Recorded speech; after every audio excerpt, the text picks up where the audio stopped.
On റെക്കോർഡിൽ ഇപ്രാവശ്യം മലയാള കലാരംഗം കണ്ടിട്ടുള്ള ഏറ്റവും വലിയ ഒരു മനുഷ്യൻ. സിനിമാ രംഗമെന്ന് മാത്രം അദ്ദേഹത്തെ ചുരുക്കി പറയരുത്. അദ്ദേഹം കഴിഞ്ഞ 30-ലേറെ വർഷങ്ങളായി മലയാളിയെ രസിപ്പിക്കുന്നു, കൊതിപ്പിക്കുന്നു, മലയാളിയുടെ സ്നേഹം ആർജിക്കുന്നു. അദ്ദേഹത്തെ ഇഷ്ടപ്പെടാത്ത മനുഷ്യർ കുറവാണ്.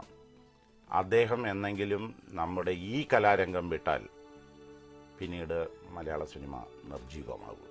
ജഗതി ശ്രീകുമാർ, അദ്ദേഹം ഇങ്ങനെ ഒരു സംഭാഷണത്തിന് തയ്യാറായതിന് വളരെ നന്ദി. നമസ്കാരം. ജനുവരിയിൽ 1951 കാഞ്ഞിരപ്പള്ളിയിൽ ജനിച്ചു. അതായിരുന്നു അമ്മയുടെ തറവാട്. അച്ഛനെ എല്ലാവർക്കും അറിയാം, ജഗതി NK ആചാര്യ. അവിടെ ജനിച്ചിട്ട് പിന്നീട് തിരുവനന്തപുരത്ത് വന്ന വിവിധ സ്കൂളുകളിൽ, മോഡൽ സ്കൂൾ, കോട്ടണിൽ നഴ്സറി സ്കൂൾ, അവിടെ പഠിച്ചു. ജഗതി പ്രൈമറി സ്കൂളിലാണ് എന്നെ ചേർത്തത്. 1 മുതൽ 4 വരെ അവിടെ ഞാൻ പഠിച്ചു. ഇപ്പം ഞങ്ങളുടെ ഞങ്ങളുടെ നിയോജക മണ്ഡലമാണ് ജഗതി സ്കൂൾ. ഈ വോട്ട് ചെയ്യുന്ന സ്ഥലം. അവിടെ വോട്ട് ചെയ്തോ ഈ പ്രാവശ്യം? എല്ലാ പ്രാവശ്യം വോട്ട് ചെയ്യും. നല്ല കാര്യം. ഈ അച്ഛൻ ഒരു വലിയ മനുഷ്യനായിരുന്നു. അദ്ദേഹം നാടക രചയിതാവ്, സംവിധായകൻ, ആകാശവാണിയിലെ പ്രധാനപ്പെട്ട ഉദ്യോഗസ്ഥൻ, എല്ലാവർക്കും അറിയപ്പെടുന്ന ഒരു മനുഷ്യൻ. അപ്പോൾ ഈ കുട്ടിക്കാലം മുതൽ അദ്ദേഹത്തിൻ്റെ ഈ ഒരു ശീലങ്ങൾ ലഭിച്ചിരുന്നു? അദ്ദേഹത്തിൻ്റെ ശീലങ്ങളില്ല. അദ്ദേഹത്തിൻ്റെ ഈ ട്രാൻസ്ഫർ കാരണം പഠിത്തം വല്ലാതെ കുഴഞ്ഞു പോയിരുന്നു എനിക്ക്. പല ട്രാൻസ്ഫറുകളായിരുന്നു. അദ്ദേഹം ഓൾ ഇന്ത്യ റേഡിയോ സംബന്ധിച്ച് മദ്രാസ്, വിജയവാഡ, അഹമ്മദാബാദ് ഈ സ്ഥലങ്ങളിലൊക്കെ പോകുമായിരുന്നു. 3 വർഷം കൂടുമ്പോൾ ട്രാൻസ്ഫർ കിട്ടുന്നുണ്ട്. അപ്പോൾ എന്നെ സംബന്ധിച്ച് ജഗതി സ്കൂള് കുറച്ചു കാലം ഞാൻ മദ്രാസിൽ പഠിച്ചു, 2 വർഷം വരെ. Saint Dominic Savio. അത് 5ാം സ്റ്റാൻഡേർഡും 6ാം സ്റ്റാൻഡേർഡും. അത് കഴിഞ്ഞ് അഹമ്മദാബാദിലേക്ക് എൻ്റെ അച്ഛൻ ട്രാൻസ്ഫർ ആയപ്പോഴത്തേക്ക് ഭാഷയൊക്കെ വലിയ പ്രശ്നമായിരുന്നു. അതുകൊണ്ട് എന്നെ അമ്മയുടെ സഹോദരൻ താമസിക്കുന്ന ചെങ്ങന്നൂർ, ആ സ്ഥലത്ത് ദേവസ്വം ബോർഡ് സ്കൂളിൽ, പടനില സ്കൂള്, അവിടെ പോയി പഠിച്ചു. അവിടെ നിന്നാണ് ഈ ഗ്രാമ ജീവിതത്തിന്റെ ചില അംശങ്ങളും ചില കഥാപാത്രങ്ങളും പല സിനിമകളിൽ ഞാൻ അവതരിപ്പിച്ചിട്ടുണ്ട്. ചില റേഷൻ കടക്കാർ, ചില ശർക്കര വിൽപ്പനക്കാർ, പിന്നെ ഈ ഉത്സവ പറമ്പുകൾ, ഇതൊക്കെ കാണാനുള്ള ഒരു സാഹചര്യം എനിക്ക് അവിടെയാണ് കിട്ടിയത്, നഗരത്തിൽ നിന്ന് അങ്ങോട്ട് പോയപ്പോൾ. അതൊരു വലിയ എക്സ്പീരിയൻസ് ആയിരുന്നു. അപ്പോൾ ഇവർ ജനിച്ചിരുന്നോ? അനുജൻ വളരെ കുഞ്ഞാണ്, അനിയത്തി ജനിച്ചിട്ടില്ലായിരുന്നു. ഈ പഠനനിലത്തിൽ പഠിക്കുമ്പോൾ ഞാൻ മാത്രം എൻ്റെ അമ്മാവൻ്റെ കൂടെ പഠിക്കുകയായിരുന്നു. അങ്ങനെയാണ് ഈ ഉത്സവങ്ങളിലൊക്കെ കാണാൻ പോകുന്നത്. വളരെ വിശദമായി അത് കാണുക, കഥാപ്രസംഗങ്ങൾ കേൾക്കുക. ഒരു വെട്ടിയാർ PK എന്ന് പറഞ്ഞ ഒരു വലിയ കാഥികന്റെ കഥാപ്രസംഗം കേട്ടിട്ടുണ്ട്. എവിടെയാ ഈ ആദ്യത്തെ നാടകം 5ാം ക്ലാസ്സിൽ അവതരിപ്പിച്ചത്? ഈ ദേവസ്വം ബോർഡ് സ്കൂളിൽ, ഓണം ഓടക്കുഴൽ. അതാണ് എൻ്റെ കന്നി രംഗപ്രവേശം. അധ്യാപകരുടെ കൂടെ ഒരു കുട്ടിയെ ആവശ്യമുണ്ടായിരുന്നു, ബാലനടൻ. അങ്ങനെ ഓണമുണ്ട് ഓടക്കുഴലും എന്നൊരു നാടകമാണ് അവതരിപ്പിച്ചത്. ഓണത്തിന് പ്രാധാന്യം കൊടുത്തുകൊണ്ടുള്ള. എന്താ ചെയ്തേ അതിൽ? ആ വീട്ടിലെ കുട്ടിയാണ് ഞാൻ. അപ്പോൾ എനിക്ക് അച്ഛൻ ഒരു ഓണമുണ്ടും ഒരു താല്പര്യപ്പെട്ട ഒരു ഇൻസ്ട്രുമെൻ്റ് ഓടക്കുഴലും ഒക്കെ വാങ്ങിക്കൊണ്ട് തരുന്നതാണ്. ഈ കുഞ്ഞുങ്ങളെ കൂടുതൽ സ്നേഹിക്കണം, ഓണക്കാലത്ത് അവർക്ക് കൂടുതൽ പ്രോമിനൻസ് കൊടുക്കണം. അപ്പോഴാണോ ഈ ഒരു ചിന്ത വന്നത്? അല്ല, അങ്ങനെ അപ്പോഴും ചിന്തയൊന്നുമില്ല. അതിങ്ങനെ നടനാകുമെന്നുള്ള ധാരണയൊന്നും വന്നില്ല. അതെങ്ങനെ ഉണ്ടായി?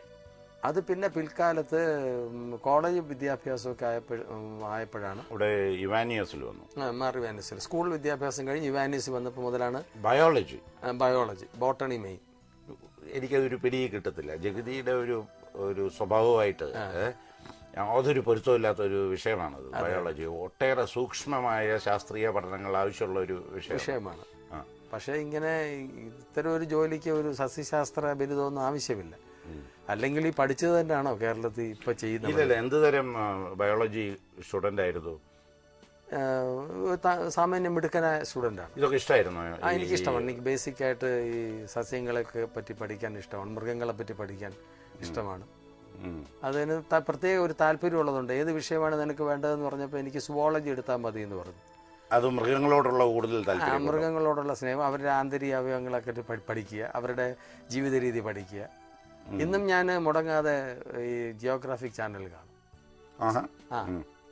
മനുഷ്യരെക്കാൾ മെച്ചപ്പെട്ട രീതിയിൽ ജീവിക്കുന്ന മൃഗങ്ങളുണ്ടെന്ന് ഞാൻ മനുഷ്യരെക്കാളും നല്ലവരാണത്. മനുഷ്യനേക്കാൾ നല്ലവരാണെന്നും മനുഷ്യനേക്കാൾ സ്നേഹിക്കാൻ അറിയാവുന്നതും ചിട്ടയോടുകൂടിയുള്ള ജീവിതം പ്രകൃതിയെ വണങ്ങി അനുസരിച്ച് ജീവിക്കുന്നവരാണ് മൃഗങ്ങളെന്ന് എനിക്ക് മനസ്സിലായി. അപ്പോഴാണ് മനുഷ്യനും മൃഗവും തമ്മിലുള്ള വ്യത്യാസം എനിക്ക് മനസ്സിലായത്. അതുപോലെ അതിപ്പോഴത് കാണുമ്പോൾ അപ്പോൾ സസ്യങ്ങളിലും അതുപോലെ വളരെ രസകരമായിട്ടുള്ള ഒരു കാരണം ജഗതിയുടെ ഫേവറേറ്റ് ചാനൽ ജോഗ്രഫിക്, അതുപോലെ 1-2 ചാനലുകൾ കൂടിയുണ്ട്. ഉണ്ട്. ഈ അമ്പിളി എന്നുള്ള പേര് എങ്ങനെയാണ്? വീട്ടിലെ അമ്മ വിളിക്കുന്ന കുട്ടിക്കാലം മുതൽ. അത് ഞാനൊരു പൂർണ്ണചന്ദ്രൻ ഉള്ളൊരു ദിവസമാണ് ജനിച്ചതെന്നാണ് അമ്മ പറയുന്നത്. അപ്പം അതുകൊണ്ട് അമ്പിളിയും തന്നെ അങ്ങ് പേരിടാൻ പറഞ്ഞു. അമ്പിളി എന്ന പേര് തന്നെ വലിയ പ്രശ്നങ്ങളുണ്ട്. പെണ്ണുങ്ങളുടെ പേരാണെന്ന് കുറച്ച് പേര് എന്നെ വിളിച്ച് കളിയാക്കിയിരുന്നു. അതിൽ ഞാൻ വിഷമിച്ചിരുന്നു. കാരണം ഇള്ളി എന്നൊരു അക്ഷരം കിടക്കുന്നുണ്ട്, പെണ്ണിൻ്റെ ദാവ എന്നുള്ളതാണ്. പിന്നെ വർഷങ്ങൾ കഴിഞ്ഞ ശേഷമാണ് ചന്ദ്രൻ പുരുഷഗ്രഹമാണ് എന്ന് മനസ്സിലാക്കുന്നത്. പിന്നെ പെണ്ണുങ്ങൾക്കും പേരിട്ടിട്ടുണ്ട് അമ്പിളിന്ന്. ഇല്ലല്ല, ജഗതിയുമായി ബന്ധപ്പെടുന്ന ഒട്ടേറെ പേർ ജഗതിയുമായി വളരെ അടുത്ത ബന്ധമൊന്നും സ്ഥാപിക്കുവാൻ വേണ്ടി ഉപയോഗിക്കുന്ന പേരാണ്. പക്ഷെ പലർക്കും ആ ബന്ധം ഇല്ലാന്ന് ഞാൻ പിന്നീട് മനസ്സിലാക്കിയിട്ടുണ്ട്. അല്ല, അത് ഞാൻ അമ്പിളിയോട് പറയാം എന്നൊക്കെ വളരെ ലാഘവത്തോടെ പറയുന്നുണ്ട്. അമ്മ അച്ഛനും വിളിക്കുന്ന പേര് അന്നൊക്കെ വീട്ടിലൊക്കെ ഒരു പേരിടും. ഇപ്പൊ പിന്നെ അതൊരു ഫാഷനാണോ എന്ന് എനിക്ക് അറിഞ്ഞുകൂടാ. പറയൂ. ആദ്യത്തെ സിനിമ ചട്ടമ്പി കല്യാണി 73 റിലീസായി. 72 അതിന്റെ 72 അവസാനത്തോടുകൂടിയൊക്കെ ഷൂട്ടിംഗ് തീർന്നു. ശ്രീകുമാരൻ അതിൽ പ്രവേശിച്ചേ പോയി ചോദിച്ചു, ഒരു ചാൻസ് തരണമെന്ന് പറഞ്ഞു. തമ്പി സാറിനോട് പോയി ചോദിച്ചു. മദ്രാസിലായിരുന്നു. മദ്രാസിലേക്ക് പോകേണ്ട അവസ്ഥ വന്നു. എന്തുകൊണ്ട്? അതൊരു പ്രേമവിവാഹമൊക്കെ നടത്തി ഇവിടെ ഒന്ന് നിൽക്കാൻ നിലയില്ലാതെ വന്നപ്പോഴത്തേക്ക് ഭയം മദ്രാസിലേക്ക് പോയി. ആ പ്രേമം എങ്ങനെയുണ്ടായി? പിന്നെ പ്രേമം തുടക്കത്തിലൊക്കെ നന്നായിരുന്നു. പിന്നെ ഒരു 10 വർഷം കഴിഞ്ഞപ്പോൾ പൊളിഞ്ഞു പോയി. ഇല്ല, അതല്ല, പ്രേമത്തിന്റെ തുടക്കം നാച്ചുറലി ഹരമുള്ള നിമിഷങ്ങളായിരിക്കുമല്ലോ. അല്ല, ഏത് സന്ദർഭത്തിലെ? Intercollegiate youth festival Kerala university മാത്രമേ ഉള്ളന്ന്. അപ്പൊ അതൊരു കണ്ണൂർ മുതൽ തിരുവനന്തപുരം വരെയുള്ള കോളേജ് വിദ്യാർത്ഥികൾ അസംബ്ലി എന്ന 2-3 ദിവസം ഒരു സ്ഥലത്തായിരിക്കും. ഒന്നുകിൽ കോട്ടയത്തായിരിക്കും, അല്ലെങ്കിൽ എറണാകുളത്തായിരിക്കും, അല്ലെങ്കിൽ തിരുവനന്തപുരത്തായിരിക്കും. അപ്പം അങ്ങനെ സർവ്വ കോളേജുകളിലെയും കൂടെ ഒരു കൂട്ടായ്മ ഉണ്ടായിരുന്നു അന്ന്. അപ്പം അതിലിങ്ങനെ കണ്ടുമുട്ടി ഒരു പ്രേമമൊക്കെ ആയി അങ്ങനെ പോയത്. ഇവിടെ നിന്ന് പോകാൻ നിർബന്ധിതനായിപ്പോയി. അച്ഛനൊക്കെ എന്ത് പറഞ്ഞു അതിനെക്കുറിച്ച്? അച്ഛനൊക്കെ അതിൽ എതിർപ്പുണ്ടായിരുന്നു ആദ്യകാലത്ത്. കാരണം പഠിക്കാൻ വിട്ടിരിക്കുന്ന ഒരു മകൻ, ഞാൻ വിവാഹം കഴിക്കുമ്പോൾ 19 വയസ്സ്. 19 വയസ്സാണ് എനിക്ക് ഞാൻ വിവാഹം കഴിക്കുമ്പോൾ. എൻ്റെ വധുവിന് കാമുകിക്ക് 18 വയസ്സ്. അച്ഛന്മാരുടെ കണ്ണിൽ വെറും പിള്ളേർ. ഞങ്ങളുടെ കണ്ണിൽ അതല്ല. ഞങ്ങളൊക്കെ മുതിർന്ന ലോകം അറിയാവുന്ന ആൾക്കാരാണ്. അച്ഛനമ്മയ്ക്ക് ഒന്നും അറിഞ്ഞുകൂടാ എന്നുള്ള വിശ്വാസം ഇന്നത്തെ പ്രായത്തിൻ്റെതായിരിക്കും. അങ്ങനെ മദ്രാസിലേക്ക് പോയി ഏകമാർഗം പിന്നെ ഒരു ജോലി തേടി ഒക്കെ ജീവിക്കുക എന്നുള്ളത്. അങ്ങനെ മെഡിക്കൽ റെപ്രസെൻറ്റേറ്റീവായിട്ട് ഞാനൊരു 2-3 വർഷം ഒരു കമ്പനിക്ക് വേണ്ടി ജോലി. റൊസൽ എന്നൊരു കമ്പനി ഉണ്ടായിരുന്നു, ROUSSEL. പിന്നെ ഇപ്പം മെർജ് ചെയ്ത് വേറെ എന്തിൻ്റെ കൂടെ ആയത്. അപ്പോൾ അവർ കോർട്ടാസ്മൈൽ എന്ന് പറഞ്ഞൊരു മരുന്ന് വെക്കുമായിരുന്നു. അത് സെഡേറ്റീവ് ഡ്രഗാണ്, സ്ലീപ്പിംഗ് പിൽസാണ്. അതും ഒരു വയറുവേദനയെ സംബന്ധിക്കുന്ന ഒരു ടോണിക്കും. അതാണ് എനിക്ക് മാർക്കറ്റിങ്ങിന് വേണ്ടി എനിക്ക് തന്ന പ്രോഡക്ട്സ്. അപ്പോൾ ആ കൂട്ടത്തിൽ സിനിമ ചാൻസും തേടി നടക്കലായിരുന്നു എൻ്റെ ജോലി. അങ്ങനെ AB Raj sir, Krishnan Nair sir, Sasikumar sir, ഇവർ 3 പേരുള്ളൂ പ്രഗത്ഭരായ സംവിധായകർ, 3-4 പ്രൊഡ്യൂസേഴ്സ്. അപ്പോൾ ഈ പോകുന്ന വഴിക്ക് അവരുടെയൊക്കെ ഓഫീസിലോ കയറി അടുത്ത പടത്തിൽ, അപ്പോൾ ചിലർ അടുത്ത പടത്തിൽ ചാൻസ് തരാം, ഈ പടത്തിലൊന്നുമില്ല. അല്ലെ ഇങ്ങനെ എല്ലും തോലുമായിരിക്കുന്ന തനിക്ക് നായകനാകാൻ ഒക്കില്ല. എനിക്ക് ചില സിനിമകൾ ഓർമ്മയുണ്ട്. എല്ലും തോലുമായിരിക്കുന്ന തനിക്കൊന്നും നായകൻ വേഷവും തരാൻ പറ്റില്ല. ആദ്യം ശരീരമൊക്കെ ഒന്ന് നന്നാക്കും, എക്സസൈസൊക്കെ ചെയ്യും. അതിന് കാശവിടെ എക്സസൈസൊക്കെ ചെയ്യും. ജീവിക്കാൻ തന്നെ മാർഗമില്ലാതിരിക്കുമ്പോഴത്തേക്ക് ഈ ആഹാരം കഴിച്ചിട്ട് വേണ്ട ഇറച്ചി വാങ്ങിച്ചിരുന്നത്. അപ്പം അതുകൊണ്ട് തന്നെ എല്ലും തോലിനും പറ്റിയ വേഷം എന്തെങ്കിലും ഉണ്ടോ എന്നായി പിന്നത്തെ. അപ്പോൾ ആരോ ഒരു ഡയറക്ടർ പറഞ്ഞു ഹാസ്യത്തിന് പറ്റിയ ഒരു രൂപമാണ്. അപ്പോൾ എല്ലും തോലും ഒരു വികൃതമായിരിക്കുന്ന ശരീരമുള്ള ഒരാളെ ഹാസ്യത്തിന് പറ്റും എന്നുള്ള ചിന്താഗതി എനിക്ക് അന്നില്ല. ഹാസ്യത്തിന് അങ്ങനെ ശരീരം വലിയൊരു വിഷയമല്ല. ശരി, അതെങ്കിലും അത് അങ്ങനെയാണ് അടൂർ ഭാസി സാറിൻ്റെ കൂടെ ആദ്യമായിട്ട് ഒരു വേഷം കിട്ടുന്നത് ചട്ടമ്പി കല്യാണി. ഏറ്റവും പ്രഗത്ഭനായ നടൻ. ഞാൻ അടൂർ ഭാസിയുടെ പേര് താങ്കൾ പറഞ്ഞതുകൊണ്ട് ഞാൻ പെട്ടെന്ന് ഓർക്കുകയാണ്. ഈ 2 വ്യക്തികളെയും, അടൂർ ഭാസിയെയും ബഹദൂറിനെയും ഞാൻ നേരിട്ട് കണ്ടിട്ടുണ്ട്. മദ്രാസിലും ഇന്നത്തെ ചെന്നൈയിലും ഇവിടെയും. ബഹദൂറിനെ ഏറ്റവും ഒടുവിൽ ഞാൻ കണ്ടത് ഇവിടെ വെച്ചിട്ടായിരുന്നു. അതിനുശേഷം അദ്ദേഹം 700-800 സിനിമകൾ അഭിനയിച്ചതിൻ്റെ ഞാൻ മണിക്കൂറുകളോളം അദ്ദേഹമായിട്ടിരുന്ന് കേട്ടിരുന്നുണ്ട്. അദ്ദേഹം നിങ്ങളെക്കുറിച്ച് പറഞ്ഞൊരു കാര്യം,